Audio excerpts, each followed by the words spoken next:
Good afternoon, everyone. This is Mayor Pro Tem Michael Holmes calling to order our April 1st. Seriously, this is not a April Fool's joke. We're here. April 1st meeting, special meeting. Everyone is here, minus Councilman Britt Moore, Councilman Tyrone Johnson, and our mayor is on the way, and so that constitutes a quorum. We will start off by calling for a vote to adopt the agenda. I'll entertain a motion to adopt the agenda. Second. I'll move. Moved by Patrick Harmon, seconded by Councilman Andrew. All in favor? Aye. All opposed? That motion passes. First item on our agenda today is item 2024-141, Police Department Overview. We will have Interim Chief Curtis Cheeks. Good afternoon. In the back of the room, you'll see all members of the executive staff with me. There's Major Kramer closest to the door, Major Truitt, and Major Jurin. I'll give you guys a quick overview. Shouldn't take longer than about 3 or 4 hours. Just kidding. Won't take that long at all, but then obviously leave a little bit of time for questions if you have any. All right, so let's start off with our mission statement. What we stand on is to make High Point a safe city by developing leaders and employees in crime fighting, community engagement, training, and professional policing. You'll see here in just a minute, we operate off of a 4-pillar model. Those pillars are reinforced in our mission statement. We focus on 2 things that go hand in hand. Safe is one thing, but also comfortable. And both of those are based off the perception of the visitors and those who reside in our city. You can be one and not the other, but we strive for everyone to be both here in the city. Give you 4 random facts that have nothing to do with this presentation other than they tie into the police department. So 4 facts. 1905, that's when the city established an ordinance to prohibit throwing, sweeping, or any other manner placing a banana or any other fruit skin on the sidewalk of the city, and the fine was $1. So if you're looking to bring something back here in the near future, there you go. You need to repeal that ordinance. July 12, 1928, Ms. Jane Moxley was unanimously elected by the council as the Girls Commissioner and policewoman at a salary of $135 a month.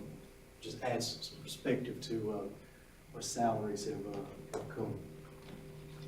1972, psychological evals were required for new officers hired by the police department. And in 1991, we opened our firing range. In 2011, after some upgrades and some grants, it became a regional firearms training center, and it's still operational and used by over 25 entities each year here on the edge of the city.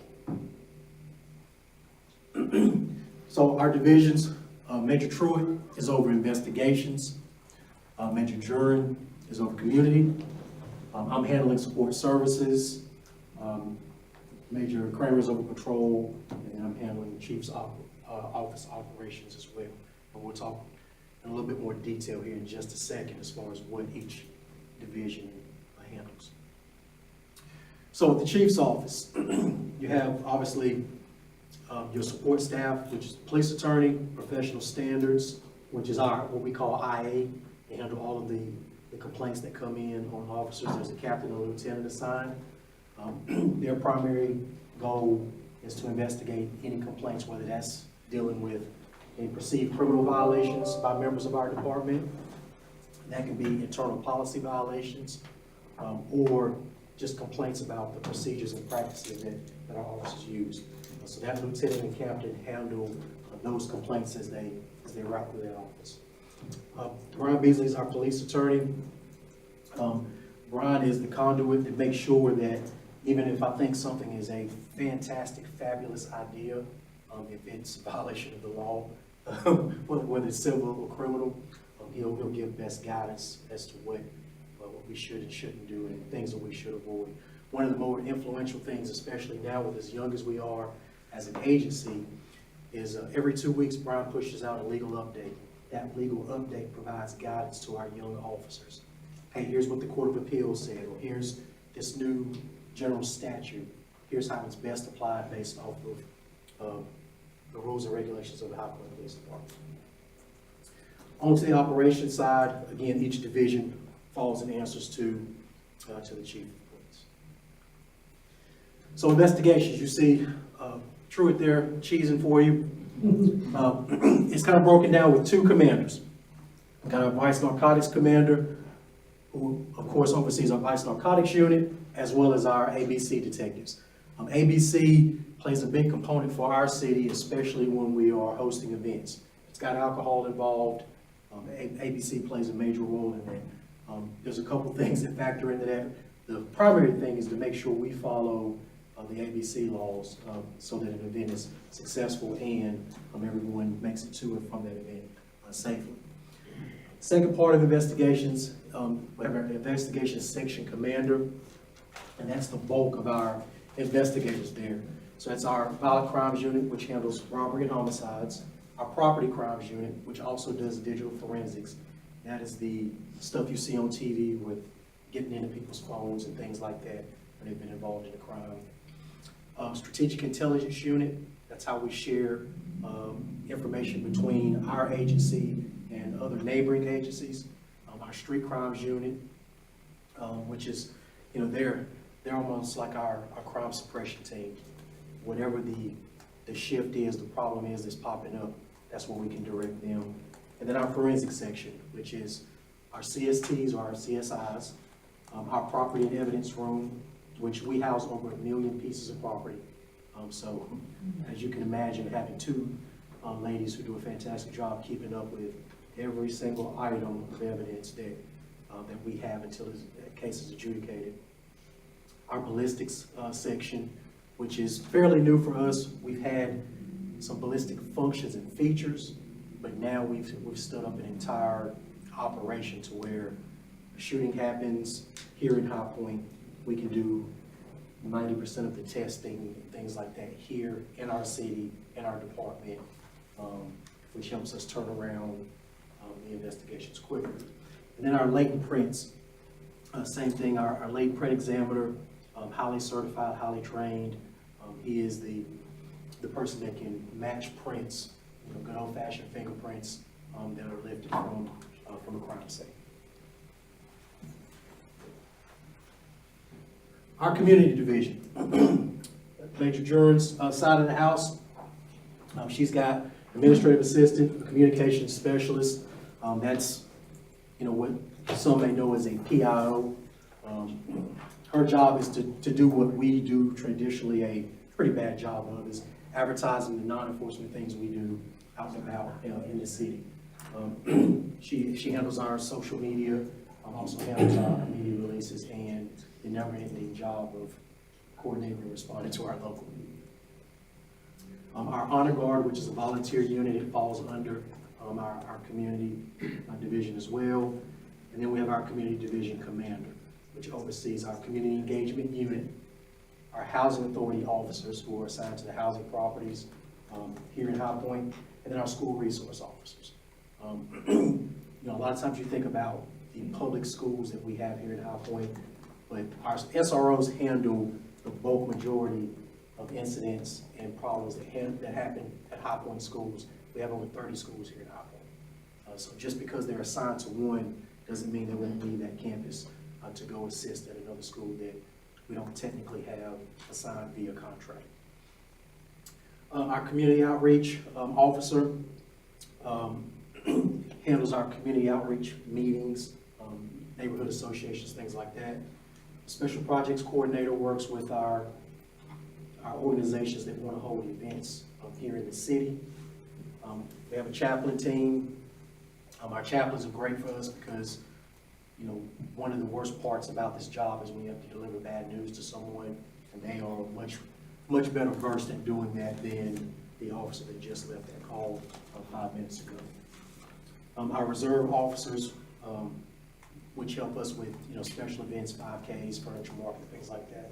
And then animal control, which is probably one of the more thankless jobs you could have with the police department, because they're either enforcing ordinances and laws related to the well-being of animals, or they're having to do the other side, which is take animals to to the shelter will field those questions and queries about why we don't have a leash law violation for cats. All right, support services. Support services is broken down in training, recruiting, and then equipment. So our training officer and our training coordinator, they handle all the training and travel, both internally and externally, for every member of our police agency. So whether you go upstairs to the 4th floor in the police department for a class, GTCC, or San Diego, California, they handle the training and travel for everyone. That's to make sure we follow city policies, per diems, things like that. One of the things we tout as an agency is to make sure our people are well trained. And as you build your career and move further and further along through your career, you have to get outside of the confines of the triad area to get some high quality training. Our range officer falls under that operation. Keep in mind, I just told you a little bit ago, our range is used by over 25 entities each year, from the U.S. military to local police to federal government. So that range officer pretty much lives out there 24/7, 365 to facilitate those training environments for these other agencies. Our equipment specialist, she's a one-woman show. She equips every officer and non-sworn employee that needs equipment that comes through our door. And if you don't know, cops are high maintenance. So she does a great job of being patient and keeping us outfitted the way we need to be. Then our custodians, of course, fall in. They're responsible for the upkeep of our building. We have our real-time crime center, which is still in the development phase, but it is functioning now. It's growing more and more.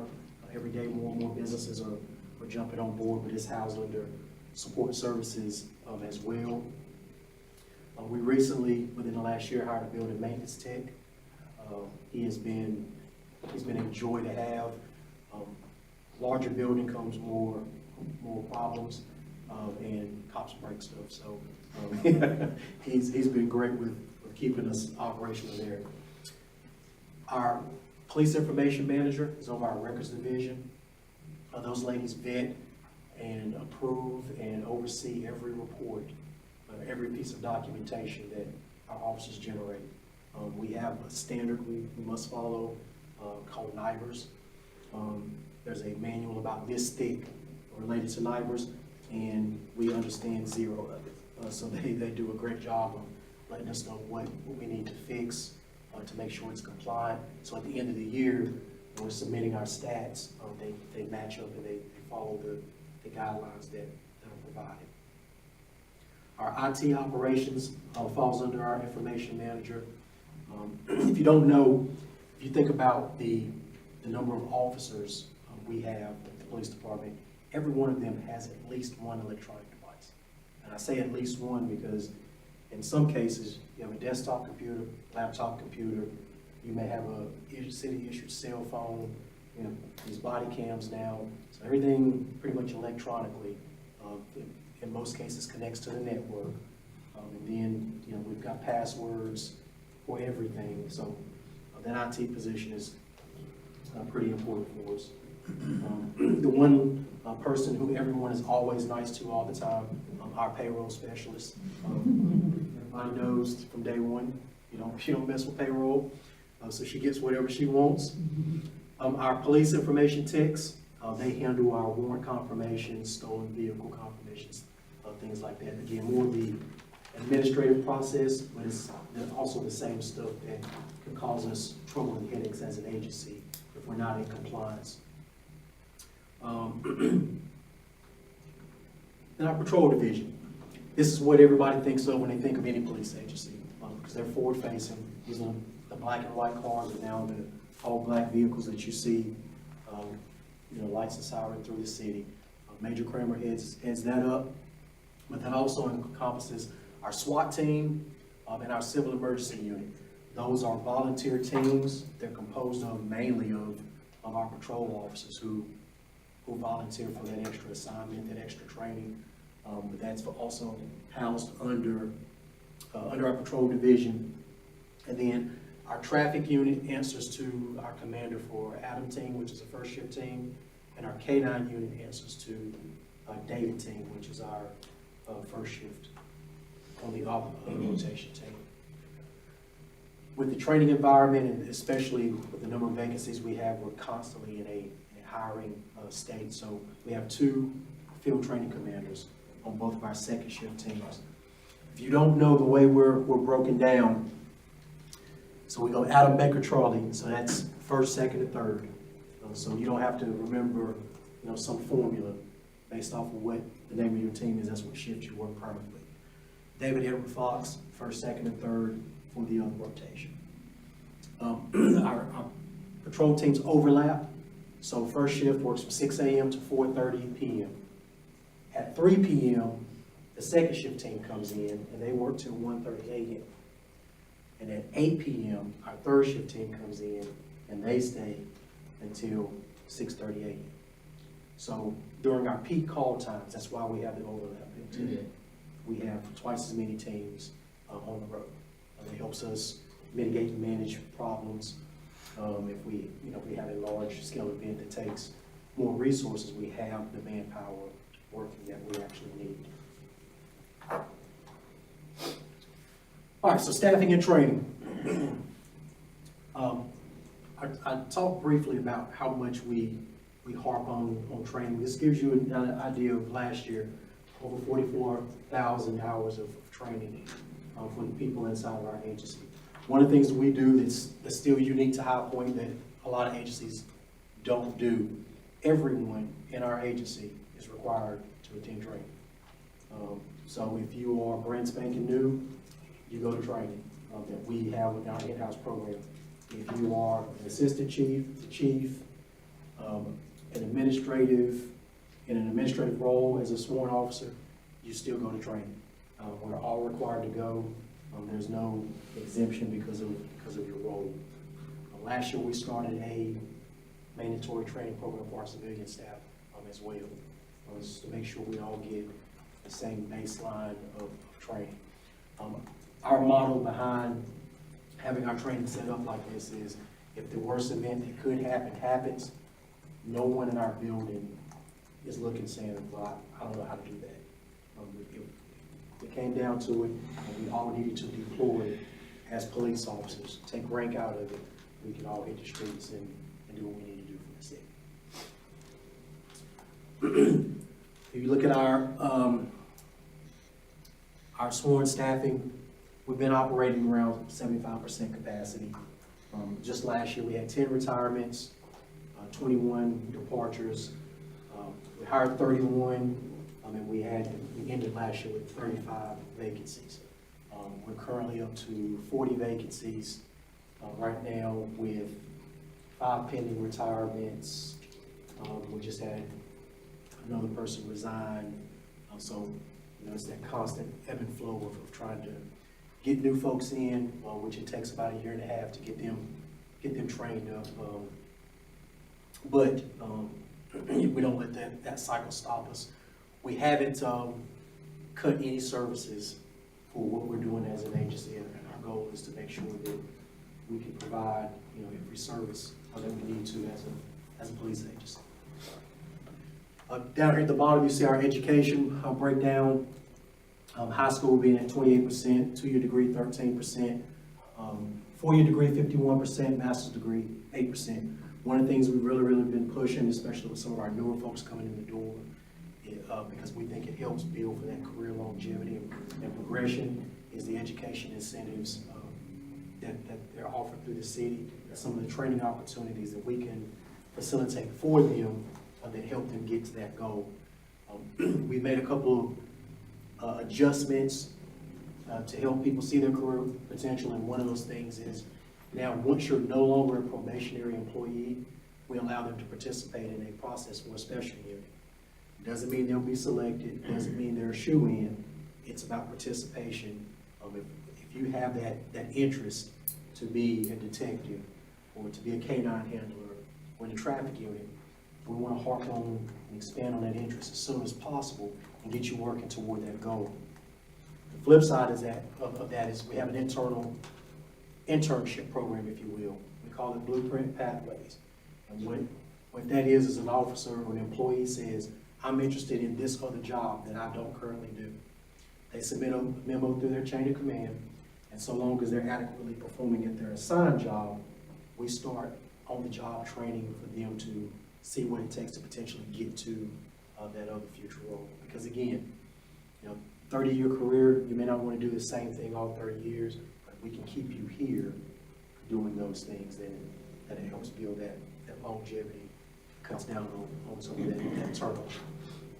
So that's a couple things we're trying to do in-house to, again, hire and retain good people. That training hours number, that was, and forgive me if I missed that part, that wasn't the annual number, was it, that 44K? That was for last year. Oh, that was for annual. 2023. Yes. Yeah, so everyone averaged about 143 hours of training. Just our internal training program itself, if you don't do anything other than what we tell you you have to do, you're gonna do about 72 hours of classroom training and probably another 30 hours of online training. So what we've done is the state of North Carolina mandates 24 hours of training for a law enforcement officer every year. That's it.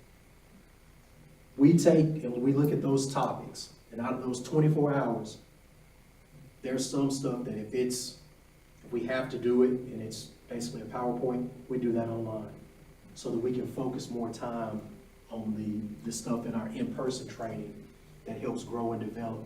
Again, we are a very young department, and so our training, de-escalation, active shooter, we work with Jelani to get our DEI training done. That's stuff that we need to do in person. We can focus on that stuff, and we can push, tactical basket weaving. We can push that online.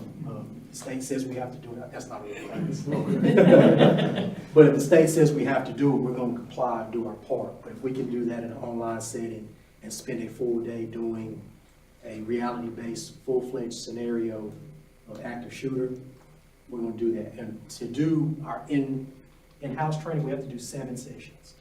Because remember, we have 6 patrol teams, and we have specialty units. You've got X amount of instructors, so every time we're teaching a class, we've got to work with the schedules of those instructors as well. So for every training block, we have 7 sessions. So we do the same thing 7 times each time until we get the entire department through that same training. So when we get to the end of the year, everybody's gone through.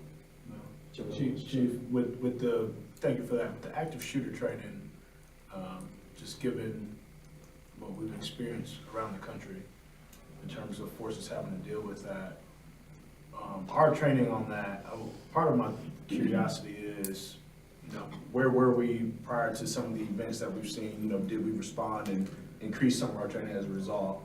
And I'm also curious, and I don't know if you got that data to see where our training numbers stack up compared to what the field is. Like on average, are we training more than on average for active shooter? I know we're training more on average in general, but for something such as active shooter, if you don't mind. And I don't know how much of that you can divulge, but I'm curious.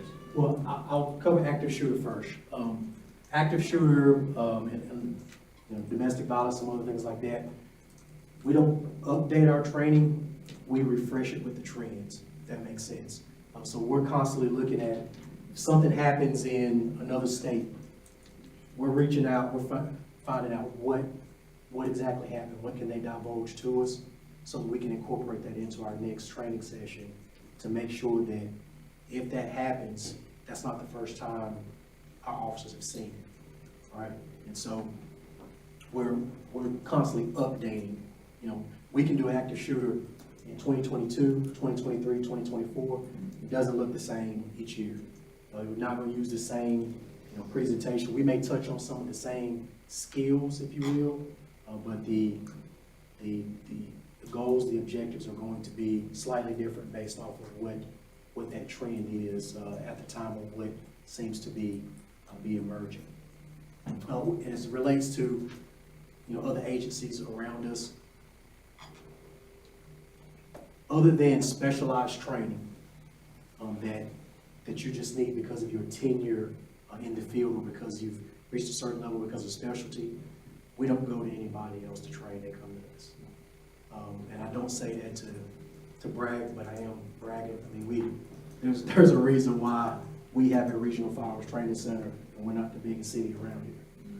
It's because of the way we operate, the standard we hold, kind of the agenda we push when it comes to training.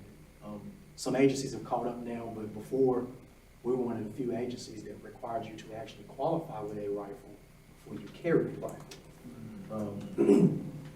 We are still one of the higher standards when it comes to carrying a rifle. If you cannot shoot at 90 day or night with a rifle, you're not carrying one for us. If you have a optic on your rifle, you're not carrying that optic until you can qualify with iron sights. If you carry an optic, you still must have iron sights on your rifle. And if you have any magnifier on your rifle, you must shoot 100, no exceptions. Those are things that we require, that there's some agencies that say, well, hey, you know, just do a little bit just so we can check a box. That's just not how we operate. We're in a city. We have to be mindful and responsible for everything we do from a training. Yeah, thank you for that. And final question I've got on training, K9 training. There was a conversation at one point regarding the facilities needed to be able to do that adequately. Where do you all feel like you are right now in terms of having the space and facilities needed to do K9 training well? So one of the big parts that factor in with the K9s, we have 9 dogs. And with the dogs, it's the training aspect's big for them, right?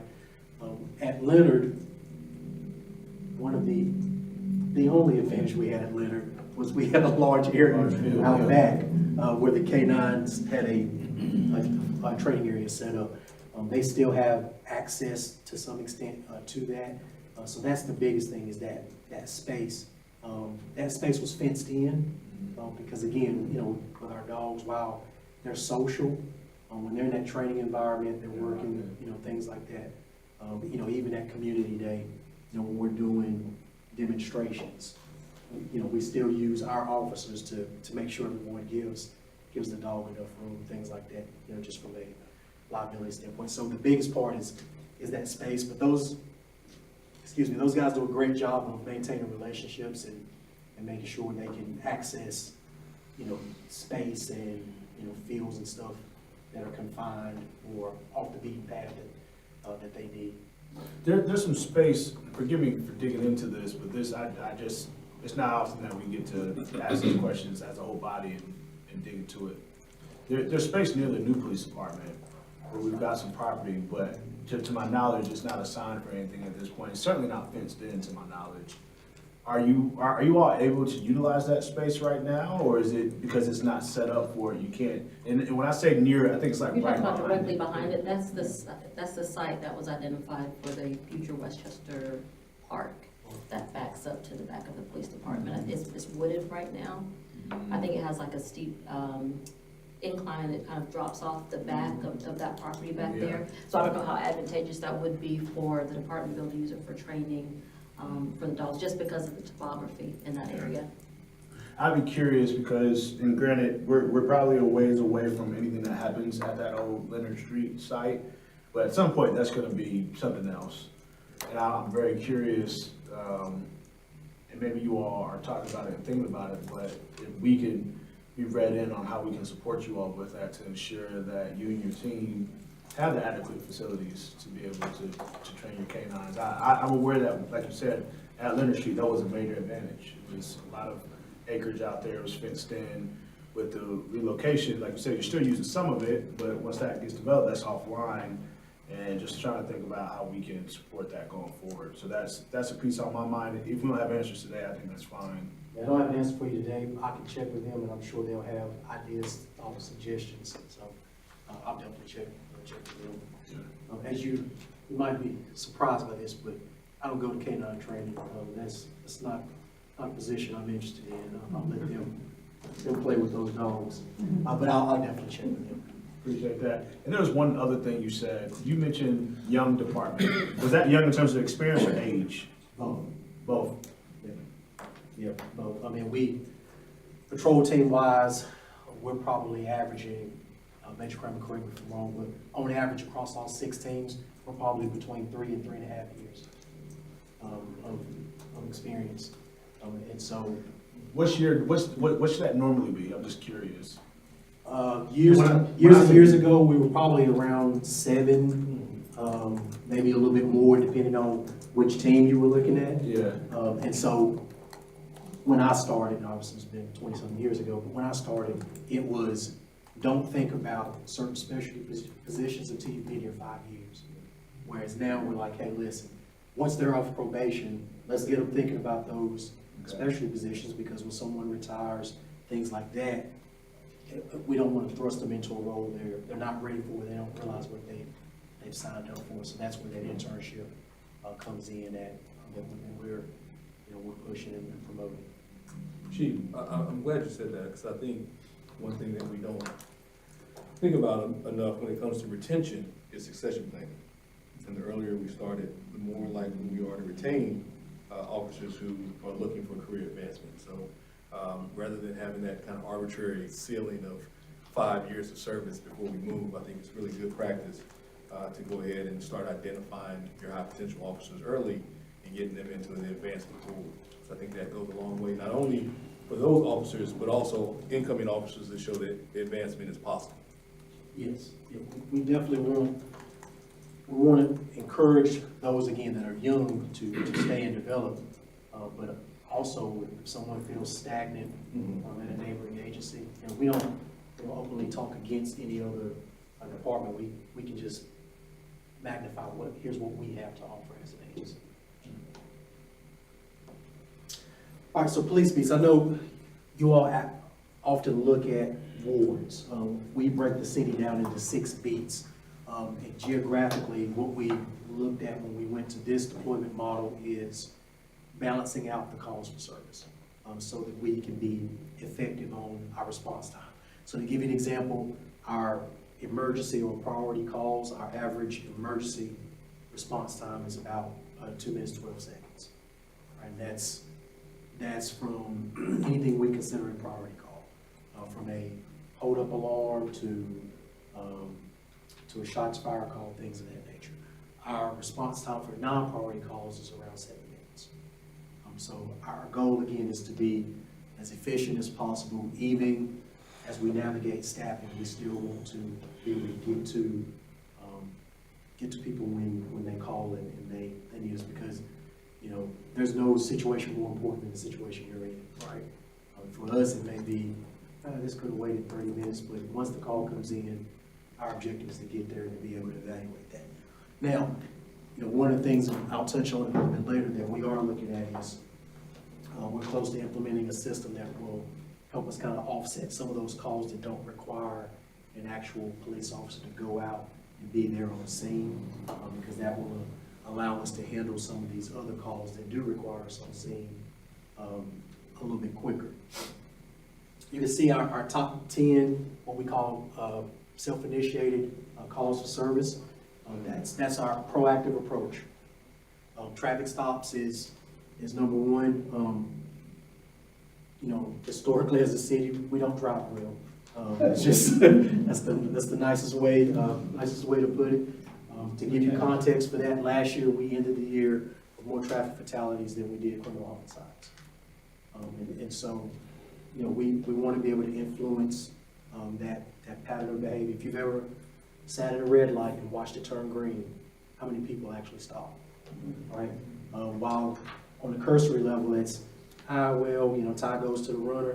When we have a collision in one of those intersections, that's typically a serious wreck where someone gets hit, or in certain parts of the city, that vehicle leaves the roadway and winds up into a building.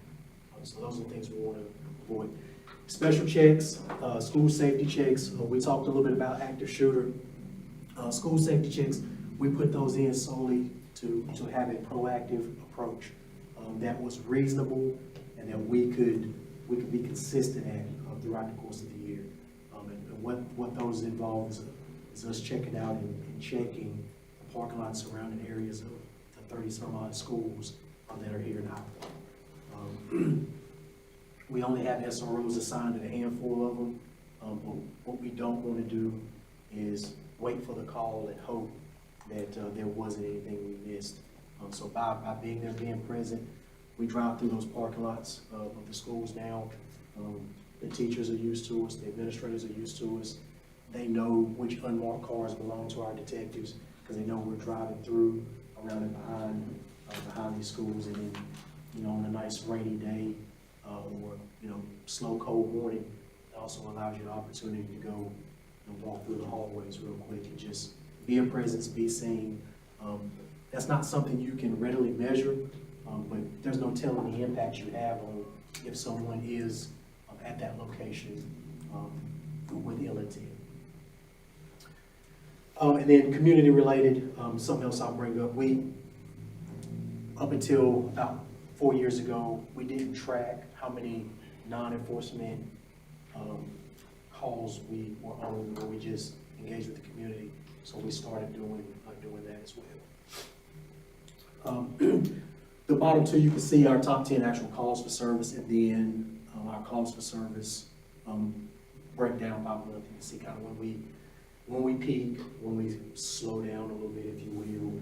And then we also use other data points to kind of figure out, like, there's certain times of year where we can tell you when we're gonna have a spike in activity based off of our trends from past years. So a lot of times that's when we'll do certain special projects and things like that to try to keep from having a weekend where we have a very violent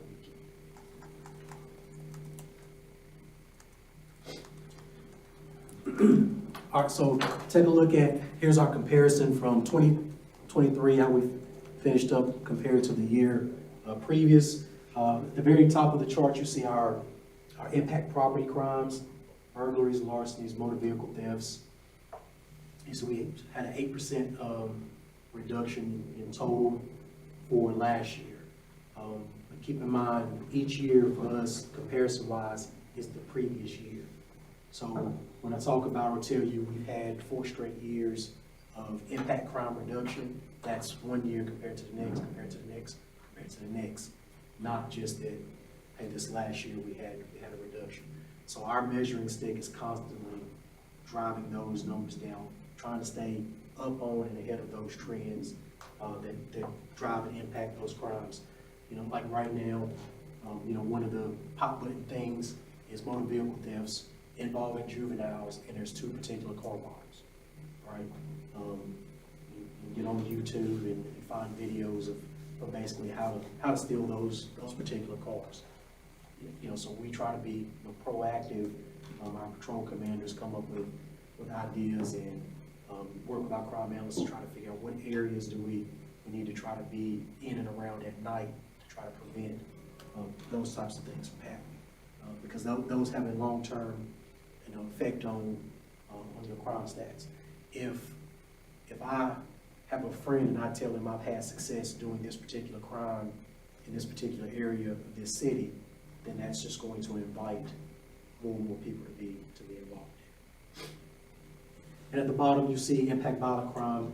Those are homicides, manslaughters, rapes, robberies with firearms, and aggravated assaults, which is, you know, shooting into an occupied dwelling, things of that nature.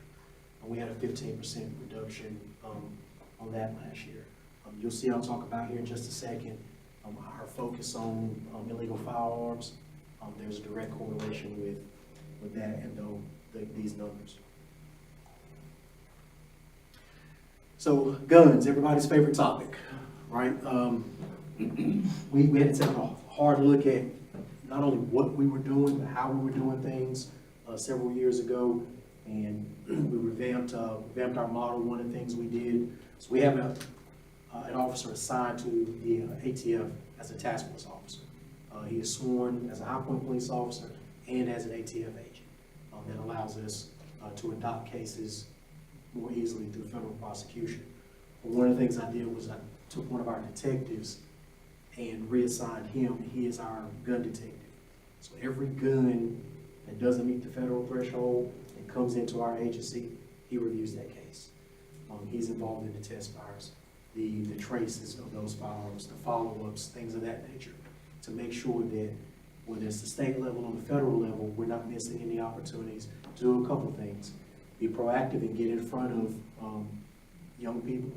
There's been times when he's talked to family members and said, this person is not in the right mental frame to where they should be possessing a firearm. And then on the criminal side, when we have repeat offenders that are escalating towards committing one of those potential impact crimes, being able to interject and get in front of the DA's office and say, hey, let's look at how we can fast track this case and get some leverage on that person.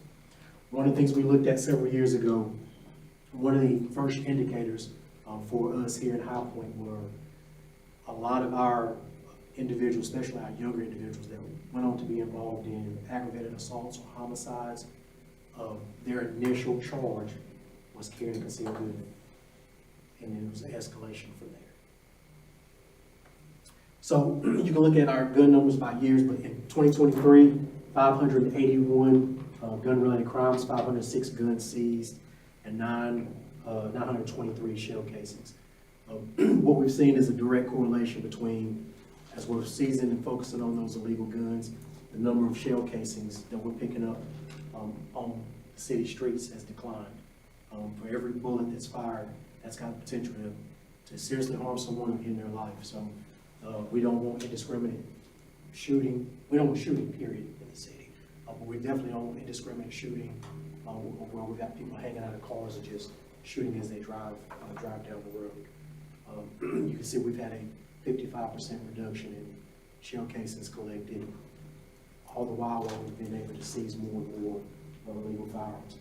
We tell everybody, we harp on the point, we are not infringing on anyone's Second Amendment, but if you have no business owning a firearm, we don't let you have one here in High Point. That's just what it boils down to. All right, so we talked about 2023. Here's where we are so far here in 2024 as of this morning. In 2024, obviously criminal homicides is down. Last year we started off the year with a murder-suicide that impacted pretty much an entire family. We've had one so far this year. I'm pretty sure you all are aware of that one. Our robberies are up.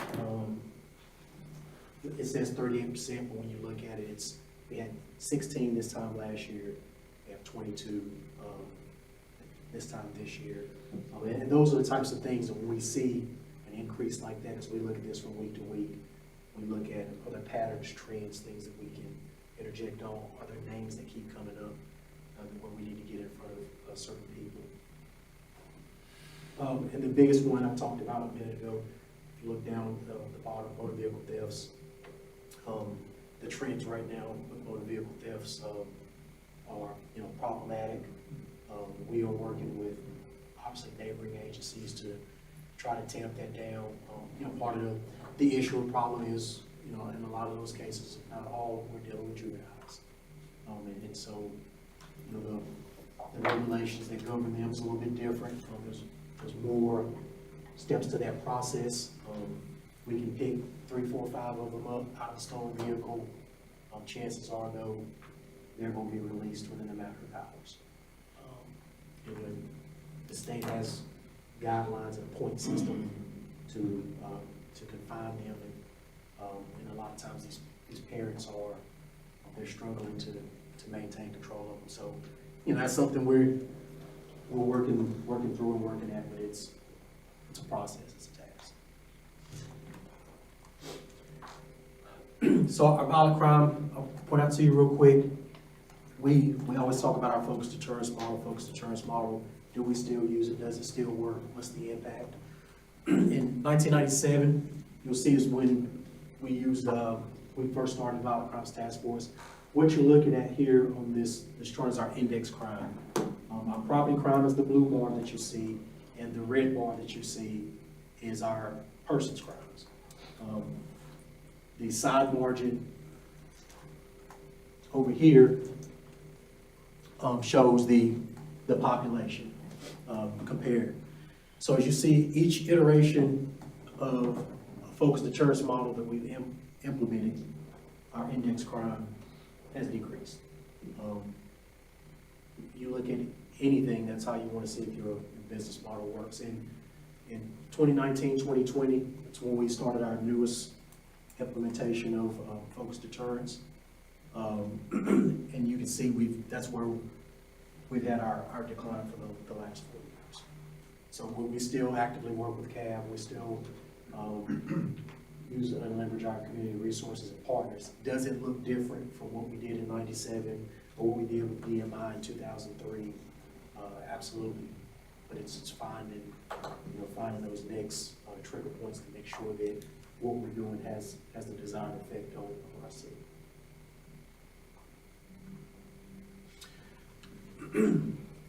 For the non-enforcement side, again, we don't always talk about or harp on how much stuff we do that doesn't require a gun or handcuffs, but our community division does a great job of kind of leading the masses in that. It's a department-wide effort, but it's led in great detail by that division. I had an opportunity to participate in the Breakfast of Champions, and surprisingly, everyone signed up to come talk to me, and I'm like, oh, this is about to be interesting, right? But I'd say probably 80% of the folks that signed up, they wanted to know how they could be involved with our community stuff. Now, I think maybe there was one person that wanted to talk about the neighbor's dogs or something like that, but everybody else wanted to talk about being involved and partnering with us with some of the community stuff, which is a win. Take that all day long. Is it just me or is anybody else here? All right, so some of the programs, Angels in Blue, which is a huge program we do every Christmas. One of the cool ones that we do is PALS, which part of it was done this morning. That's police assisting little schools. National Night Out. We can't wait for the softball game this year because we lost a fire alarm last year. It's just, that's a point of contention with us right now.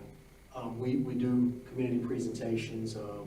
We work with the library, some to host some of the presentations up there, like elder fraud, things like that.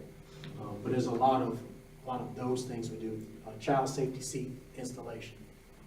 Be surprised how many people, obviously they've got the baby, they've got the car seat, but they have no idea how to put one, the car seat in the car, and two, the baby in the car seat. Because if you do both those things wrong, being involved in a wreck doesn't help you any at all. So we actually have officers that are certified. You can make an appointment and they come up, and not only will they do that for the parent, they show them, hey, if you have to take this out, this is someone else's car. Here's how you do it and do it correctly. Again, it's surprising when people say, well, I always knew there was 2 extra buckles on here, but I just hooked them together. I was get connected somewhere in your car. So. Sorry, Chief, can you go back?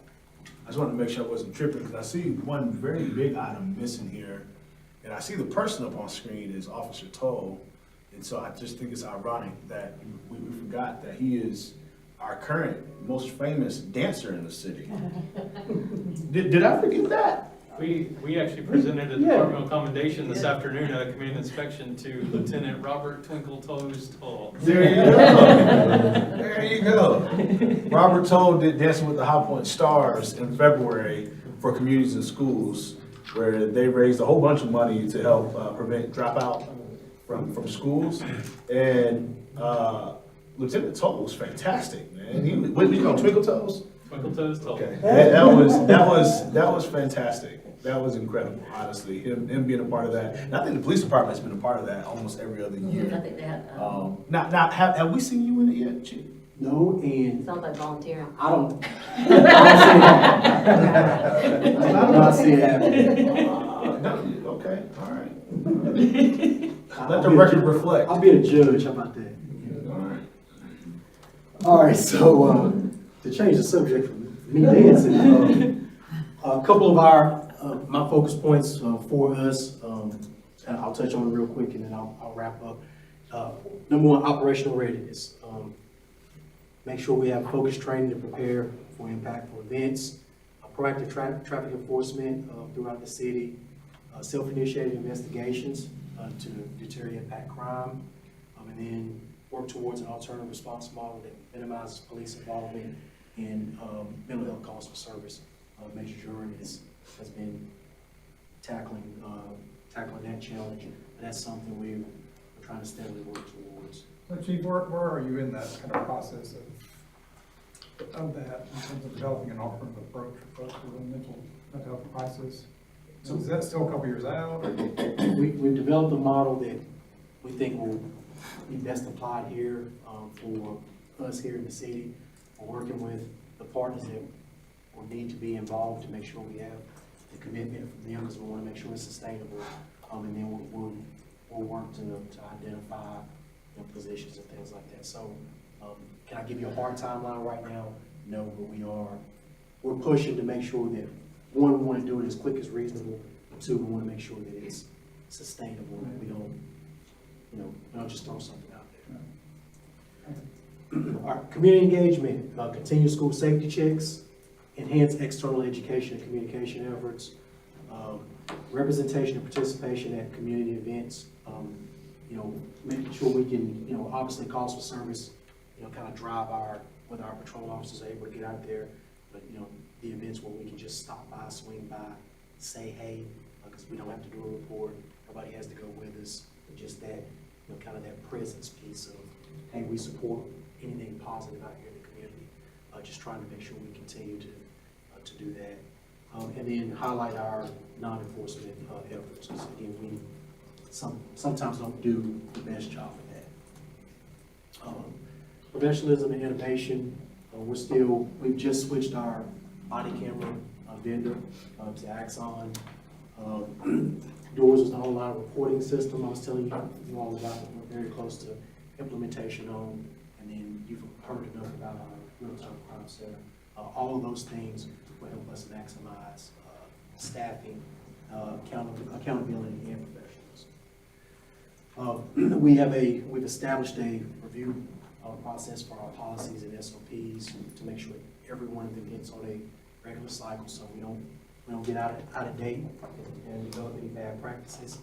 And then equipment evaluation and replacement.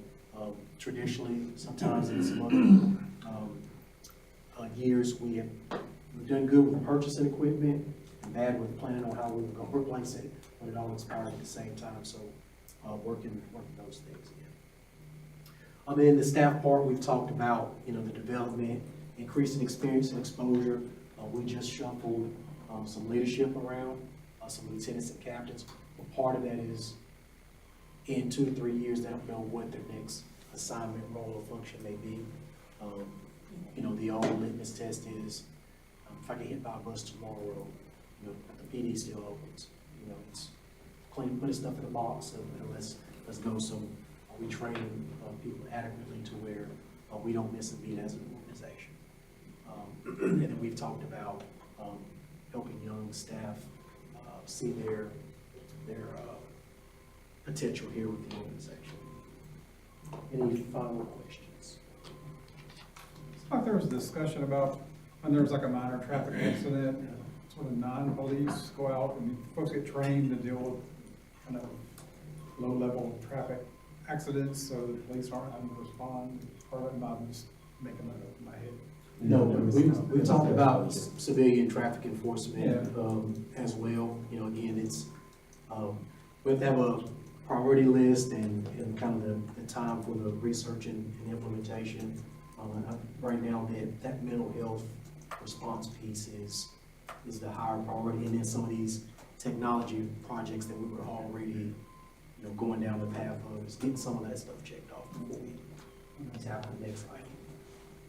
To follow up on that, does the civilian patrol piece have to be authorized by the state, or can each municipality do that? Well, so the state's already passed some stuff. One of the things that we want to see is let some other people go first, so we can see best practices, what works, what does not, what the training looks like, because the state is even wrote out, here's what that training piece should look like.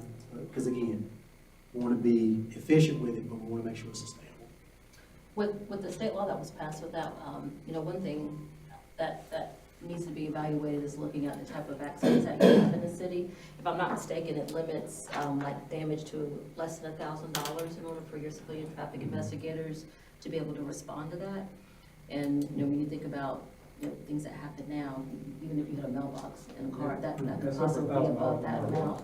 So I think spending some time to be able to evaluate what our accidents really look like, to see if that would make sense for the city to invest in that, would be part of that task of evaluating it once the department gets to that. I think Wilmington was one of the early pilot cities that had it in place before they passed the legislation statewide. Chief, real quick, you mentioned the real-time crime centers, and if I'm understanding that right, that's our ability to leverage not just public cameras and commercial cameras that business can give you access to, but also residential cameras. If they want to tap in, they can say yes to it. They have to say yes and agree to it, and then that enables us to also use cameras throughout neighborhoods to be able to, in real time, find a car after something happened. If I'm not mistaken, that same kind of center was used in December when, and I'm forgetting his name, Sergeant Nix, I think it is, when he was murdered at Sheetz. They were able to find that car fairly quickly because of the real-time crime center and tapping into the cameras. Can you confirm that that's what that is? That's correct. Cobb County also had a major incident that their real-time crime center helped mitigate and manage that incident before it became a national tragedy. So yes, it ties in not only the external cameras, but also it leverages technology with our new body cameras, our drones, things like that. It ties it together all in one piece so that we can function as efficiently as we possibly can. Chief, on the mental health side, are you considering increasing mental health professionals on staff, or you're working with agencies, partnering with agencies to be those responders? Part of that will depend on where the sustainability comes in at. You know, if we don't get the commitment we feel like we need, especially if it's something we feel like it's gonna better serve us, we'll have to evaluate that decision at the time. But it depends on the commitment we get, you know, from others versus, you know, what we want to tackle and take on. And Major Jordan's been working with, talking a great deal to some other jurisdictions who've gone first. Sure. So again, we can learn from their lessons. Perfect. I'll say, I know in case there's no more questions from council, I just want to say, Chief, we appreciate you, we appreciate everyone at the High Point Police Department for the incredible work you all do every single day, as not just what we hear anecdotally in the stories from our neighbors and residents who share the stories, but seeing the data in real time and being able to see the impact that's happening on driving down violent crime, but also knowing that that's not something that happens on accident. It's a very intentional strategy, focused deterrence, and the investment, real-time investment in training, technology, and so on and so forth. So we appreciate all of you all for the incredible work you do. Please pass our sentiments on to the rest of the folks within the department. Let them know how much we appreciate it. We'll do. We're young, but we've got some hard-working, good guys and girls in that building. So, Thank you, Chief. thank you.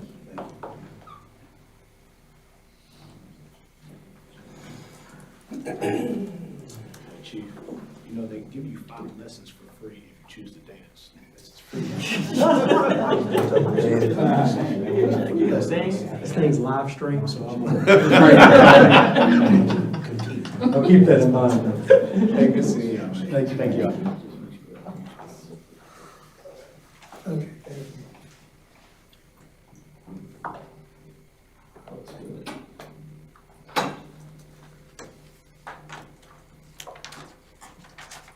That brain looks good there, David. Looks really good. Glad you like it. So our next item for those listeners, that we have a theater departmental overview. And for that, we'll welcome Director of High Point Theater, David Briggs. Thank you, Mayor Jefferson, Mayor Pro Tem Holmes, and council members, and city manager types and all that. I'm Dave Briggs, I'm director of the High Point Theater, and I have actually been here only 13 years, although that says 14, it just feels like I've been here for 14 years. High Point Theater, if you don't know where it is, shame on you, number one, but number two, it's in that giant IHFC building over there. It is the nicest theater in the basement of a furniture showroom you will ever find. So I have been here for 14 years. I moved here from Baton Rouge, Louisiana, where I managed a large major event space there, and I inherited and built an incredible team. I want you to find out a little bit about them, because these are the folks who are running. So you heard about the PD, and by the way, I am so honored to live in a city that has such a quality police department, fire department, park and rec, water, sewer. This is an amazing city that we live in and that you work for. And I want to thank you for your service to the city of High Point. So we have a couple of employees here. Elizabeth Hinkle is our business manager. Elizabeth's been with us for 39 years. Not all in the business department, but she started out in the box office and managing accounts. And then Casey Woody, who is here.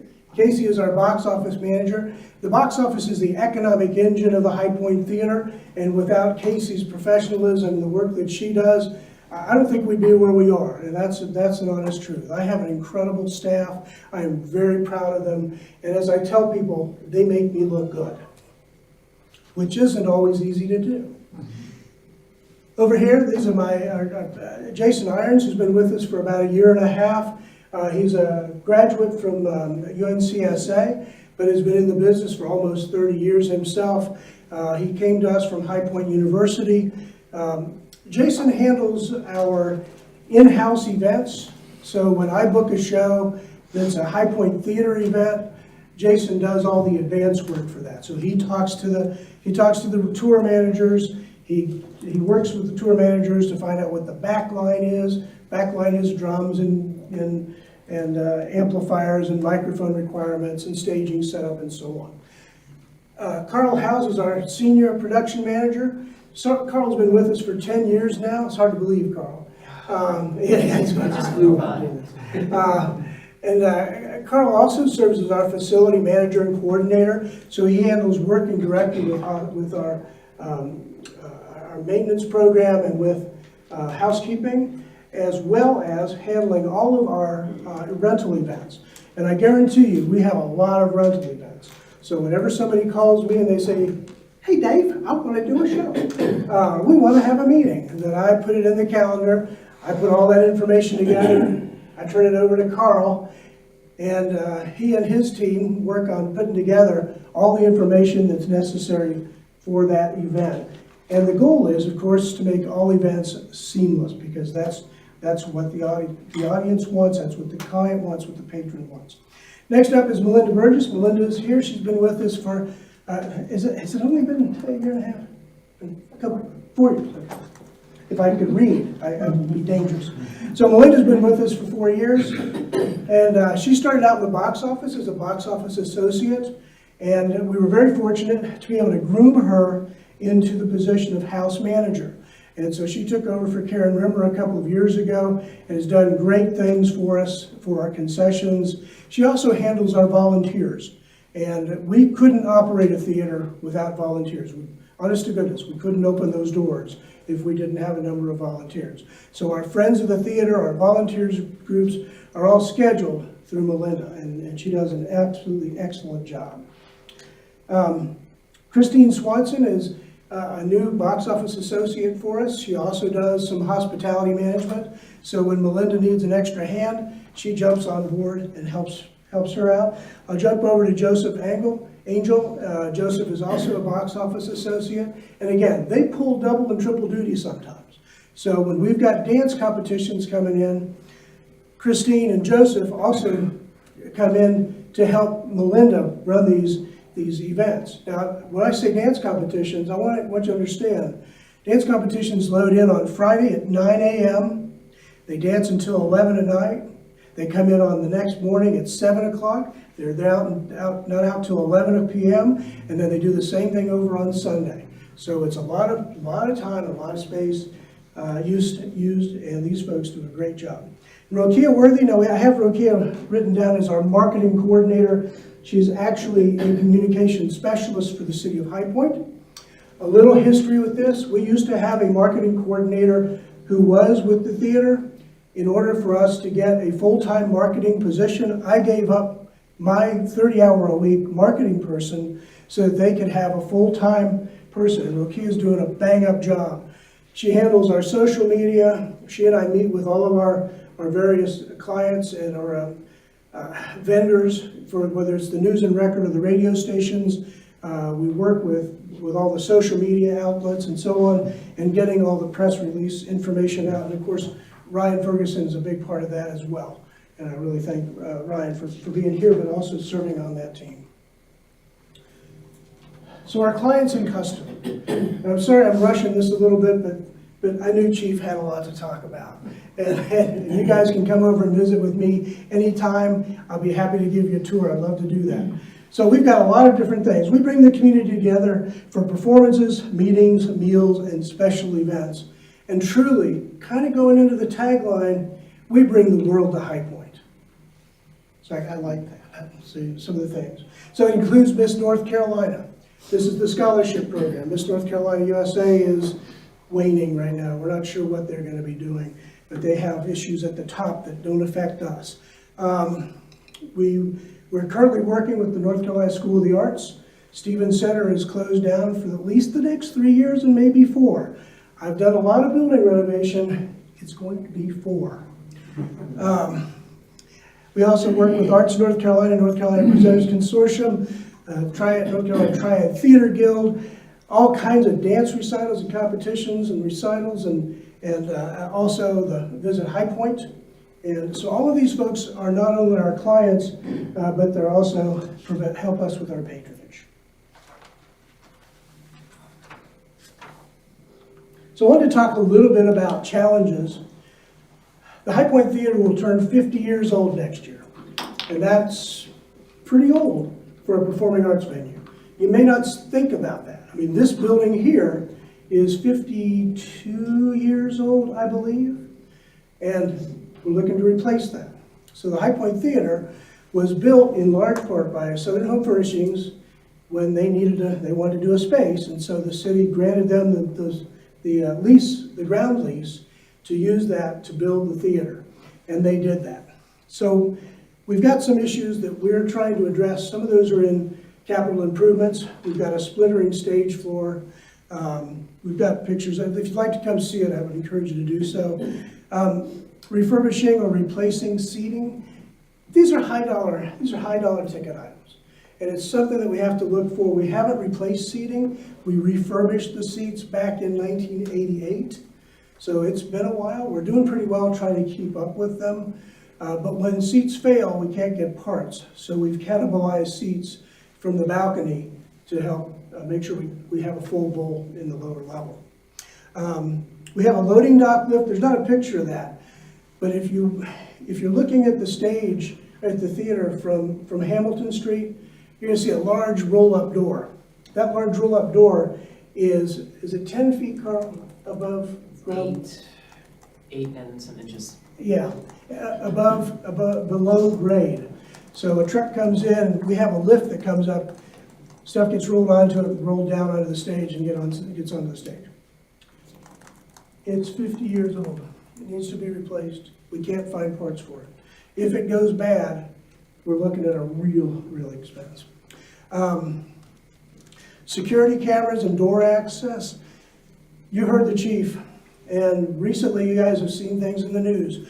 Things that happened in Moscow, things that happened in Paris, things that have happened in other venues around the United States, where we want to make sure that we keep our patrons safe. We also want to know who's in our building. And so we've put some money in the budget, hopefully, for some security cameras and some door access. And we're doing that here in council, right? We're doing it right here in this building. So why shouldn't we have the building that has almost as many people coming through it a year as a lot of other places in this town have the same thing? Stage lighting and equipment, it always changes. One of the neat things that it kind of blew my mind when I was talking to Carl and Jason, is, you know, we've got a sound console. And a sound console now is like so, when it used to be about as long as this table. And all it really is a really fancy laptop computer. But those laptop computers wear out and they need to be fixed. And so that's why that's on there. And then the other, which is the steep slope in the auditorium. If you walked in there and you've had to hold on to the side, it's an issue. Now, what's the fix for that? The city did a study back in 2008. In 2008 dollars, it was about $8 million to do that. I'm not going to recommend or suggest that be done, but it's something that does need to be looked at because it is a safety issue. So, everything that we do, we think is an investment in the city of High Point. And it's all quality of life.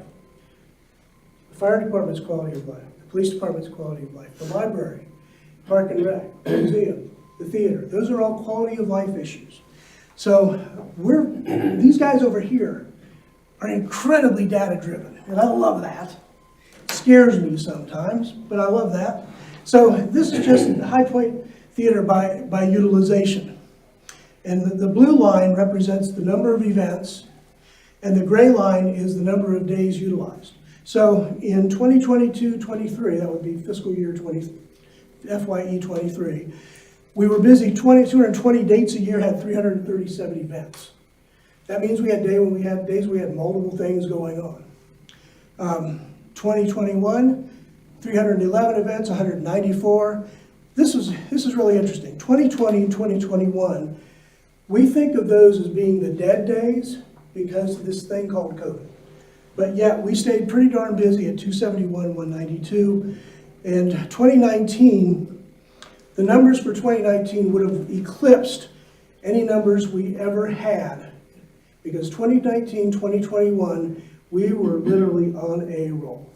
But having only done 9 months out of the year, we had 246 events and 146 dates. And that means that, you know, from March 12th on, we were closed. There was nothing going on. And the way I can prove that is the year before was the strongest growth year we had ever had, with 233 days utilized and 348 events. That was the trajectory that we were on. And I was really excited about that. What's really cool is we're back to that. We are back to the 2018-19 numbers, and we're making headway to even beyond that. Volunteer hours. So I mentioned the volunteers are essential to our operation. We love volunteers. If you like to volunteer, we'd love to have you. Come and scan tickets, come sell concessions. Melinda will not say no to a volunteer. So in fiscal year ending 2023, we had 1,528 event hours. This is the half year for 23-24, 788. And that's only through December. Our busiest time of the year is the springtime, from winter to spring. We've already seen that one. Let's go to this one. Total attendance. So as you can see, the 18-19 year, our total attendance was 69,000. This year here, remember, we did a lot of events. A lot of them were online. And thankfully, City Council approved some money for us to do live stream programming. That's what we did. So we had 19, 20, 2021, 21, 22, 56,799. I don't know where that other person went. We should have had 56,800. I don't know. 61,990 for last year. Casey, what are we on track for this year? As of end of Q3, which was yesterday, we were at 45,000? 49. 49,000 and some change. Yeah, 49 and change. And we still have all the dance recitals to go. Okay, so we're doing really well. Box office comparisons year over year. That's 2023. We're almost there now for the fiscal year 2024. So I'm really, really excited about that. Of course, it looks like we took this huge hit, which we did, of course, in 2019 and 20 and 2021. But such is life in the big city. But I am grateful, and I know my staff is, for City Council for not closing us down. And I say that with a truly humble heart. A lot of my colleagues throughout the country had city councils and city management that put everybody on hold, and they mothballed their venues. What happened when they did that is it took most of those venues 2 years. They're still crawling out of that. We were able to hit the ground running and go. There was no delay. As soon as things opened back up, we did that. I really appreciate the support. Concession sales. When I first came to High Point in 2011, our annual concession sales were between $2,500 and $3,000 a year. I said, number one, you couldn't find it, so we moved it. It's out in the lobby now. Couldn't take the stuff in, you can now. So that's 1920. Remember, that was the year we got cut short, 21, 22. Last year, 55,440. This is the half year, and this is only through December. Melinda, what have we done in the last 3 months? Have we done like $11,000 more? That's just March alone was 11,000. That just March was 11,000. So I feel like we're doing that, and I'm really tickled with the growth there. I wanted to show this just because I like V's. This is a return on investment. So for every dollar that City Council applies to the High Point Theater, we're giving back percentages.